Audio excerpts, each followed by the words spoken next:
वर्तमान गांगेय पश्चिमबंगर उत्तरांचल और यार आखपाख बांग्लादेश उपर सृष्टि होता घूर्णिबल दक्षिण पश्चिम आड़क ढली रही।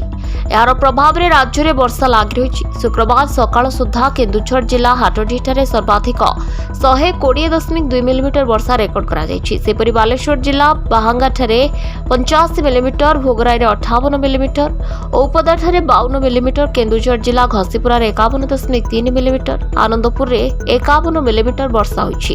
तेबे आसंता 30 तारिख पर्यंत राज्यर विभिन्न जिले में वर्षा होगा ने आंचलिक पाणीपाग विभाग पक्षरु पूर्वानुमान करा जायछि। शनिवार कटक, अनुगुल, ढेंकानाल और केन्दुझर जिले में प्रबल अति प्रबल वर्षा होगा नहीं ऑरेंज वार्निंग जारी करा जायछि। बालेश्वर, भद्रक, जाजपुर, केन्द्रापड़ा, जगतसिंहपुर, कटक, सुंदरगढ़, झारसुगुड़ा, बरगढ़, संबलपुर, देवगढ़, अनुगुल, ढेंकानाल, केउंझर, मयूरभंज, सुवर्णपुर, बौद्ध, पुरी, खोर्धा और नयागढ़ जिला को प्रबल वर्षा नहीं येलो वार्निंग दिया जायछि। Bureau report, Dinalipi live.